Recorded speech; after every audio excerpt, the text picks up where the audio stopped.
Hello, friend. You've stumbled upon the Season 1 archive for On the Bubble podcast with me, Josh Liston. This episode you're listening to today was recorded sometime between mid-2015 and early 2019. And just so you know, Season 2 of the show is coming on Jan 8th, 2020. The first episode will drop on Jan 8th, 2020, Melbourne, Australia time, so that should be the day before if you're in North America. We're looking to make the show more fun, more energetic, a little bit less monotone from me, a bit more like this kind of vibe, and yeah, it should be pretty awesome. So thank you for checking out today's episode. I'm really proud of all the stuff we did on the Bubble podcast in the early days, which is kind of now wrapped up in Season 1, and pretty excited about where it's going for Season 2. So thanks once again, folks, on thebubblepodcast.com to get Season 2, to hear all of the episodes from Season 1, including this one today, if you want to share it with somebody or whatever. And I'll leave you with this crucial piece of life advice.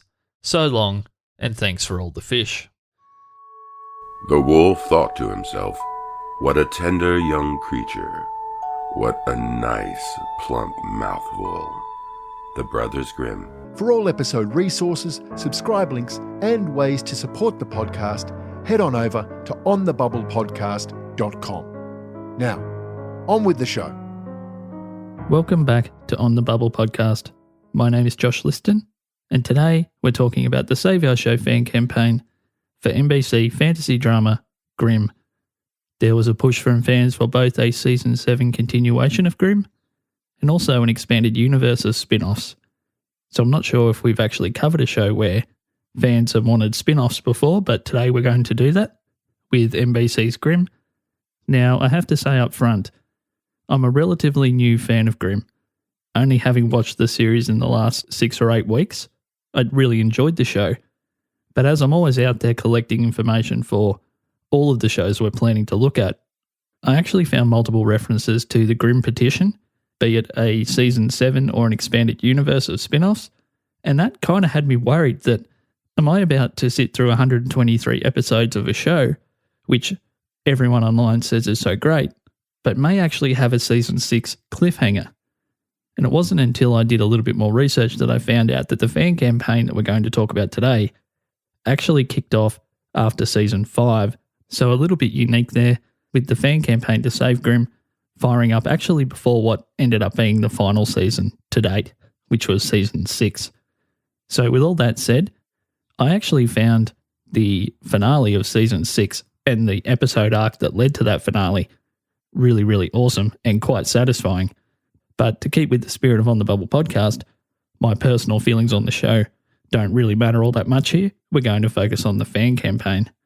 So I thought a good place to start today would be for me to play a reading of a Claire Coffey quote.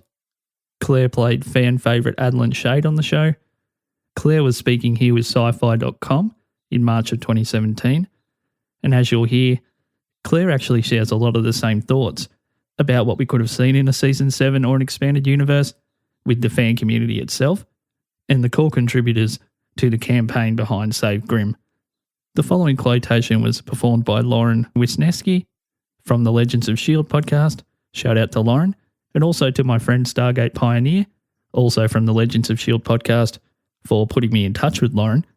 She's a real talent and really captures Claire and maybe more so Adeline's character in this reading of the piece. So we'll cut to that now. It would have been interesting to delve into the royal family in the end a little bit more. We lost James Frayne due to scheduling conflicts and got Alexis Denisoff, who was awesome too. The princes. I would have liked to get further into their lives and the monarchy and how that all worked and how that all started. That would have required a spin-off probably because of the complexity there. And I'm sure everyone is very sad that we won't get to meet Monroe and Rosalie's children. That's definitely sad. I wish you could have seen all that.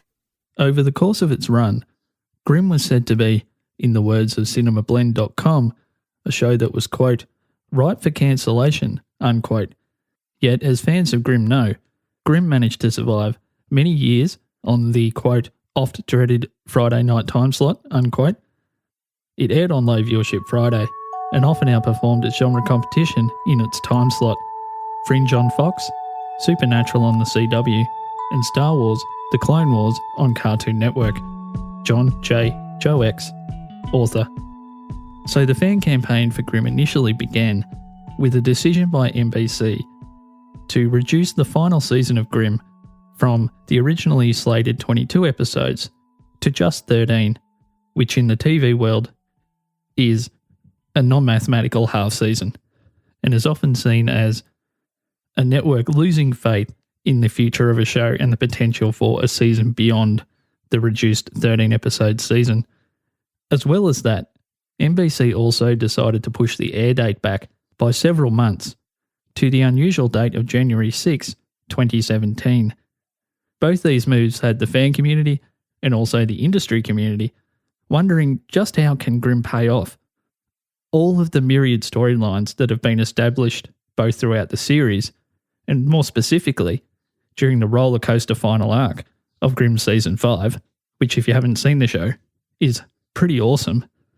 So it was a combination of NBC's 9-episode cut and, I guess conversely, the burgeoning potential of networks such as Netflix to both resurrect and or reimagine genre franchises that became the cornerstone of the Save Our Show Grimm campaign, focused primarily on a petition to networks such as TNT and the aforementioned Netflix to extend Grimm beyond a Season 6 to a Season 7 and to potentially even expand Grimm into a canonical series of spin-offs. So just a reminder before we move on, this particular fan action had actually fired up between Season 5 and the yet-to-be-aired Season 6. So the show wasn't traditionally on the bubble mid-season when the fan campaign kicked in. It was after the reduction of 9 episodes, and the underlying signs that NBC appeared to have lost faith in Grimm and the coming Season 6 would be the last season of the show. So what you're about to hear is the petitionsite.com Save Grimm petition, read in part by Sam Loy from the Human Ordinary podcast, one of Australia's truly most stunning podcasts, so thanks Sam for that.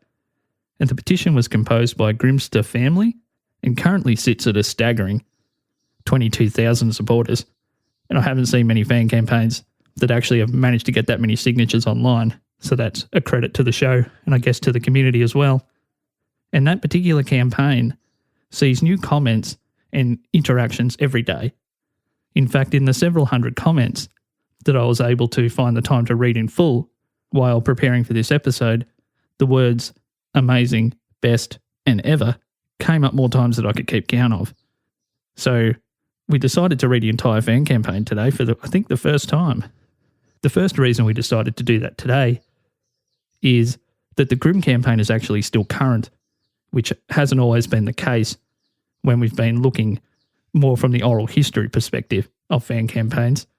And second, there are two specific lines that we think make this particular petition more compelling and maybe more appropriate to reaching the ears of an industry executive or decision maker.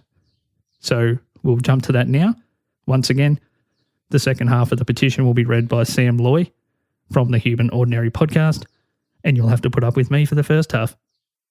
Grimm was officially cancelled by NBC on August 29th. Season 6 premiered on January 6, 2017. 13 episodes later, the final episode aired March 31, 2017. Grimm fans want to see a Season 7, plus a movie or even a spin-off. We are petitioning NBC to reconsider their decision, or another network such as TNT or Netflix to pick it up. Save Our Show. Grimm is a unique show with a huge range of stories yet to tell. We love the characters and the storylines keep us on the edge of our seats. It's a Friday night staple. It is one of the few culturally diverse shows on television and has strong female characters. It has a huge local and international fan base who are incredibly loyal and dedicated. The cast and writers are brilliant, hard-working and fan-friendly. It has the best crew in the business. It is filmed in Oregon, where it receives tax incentives and creates local jobs. We, the fans from all over the globe, are not ready to say goodbye. We are not ready to give up on the cast who have shared over 5 years of their lives with us. we are not ready. So, together we will fight and show you how much we love Grimm. Among all the strong and important points made by the Grimm petition, two particular points really stood out to us. Those were Grimm is filmed in Oregon, where it receives tax incentives and creates local jobs. And also, it's a Friday night staple. Obviously, both those particular points are neither the most important culturally or artistically, but we noticed a degree of respect from the petition writers given to the industry executives and decision makers that's somewhat absent from many other Save Our Show petitions online. There's a recognition from fans that although they believe that the executives and decision makers are either about to make the wrong decision or have made the wrong decision when it comes to their favourite show, that they realise that those people have their own internal pressures to navigate, they have their own budgets that they need to contain and maintain, and in the end, they have their own set of bosses that they have to try and please, which is something that's not recognised as explicitly in many other fan campaigns. This represents an immediate inflow of cash, and we all know that the eyes of network execs light up when they see the green. John J. Joe X. So sharing decision makers, their inboxes, their mailboxes, in 2017 their social feeds, with negativity and indignation and accusation, may actually have the exact opposite effect than what fans ultimately want. The effect of putting decision makers completely offside emotionally with the fan base itself. In fact, that's something we're actually researching here at On the Bubble podcast. Can fan campaigns actually do more harm than good? Because in the end, it's humans speaking to humans about something created for humans. So we're looking into that at the moment. But just before we move on, the fact that fans recognise that Friday night is tough, not just as being a fan of a show, because if your show ends up on Friday night, it might not last as long, but it's a perpetually tough situation for network executives to build properties on Friday nights that work.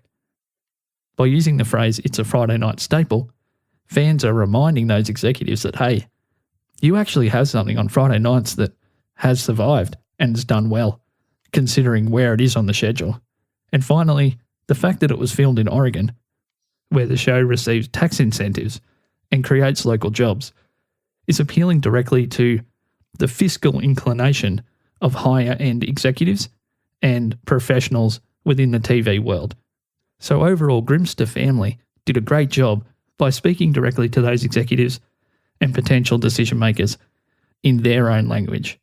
So to round out today's episode, we thought it was only appropriate that we share a few key thoughts from Grimm showrunners Jim Kauf, who you will hear first, and David Greenwalt, who you will hear second, expanding on the challenges of winding up such a wide-ranging and detailed story, which Grimm had definitely become by the conclusion of Season 5, and then we hear Jim and David share their own feelings about the Save Grimm campaigns and also the Grimm campaigners.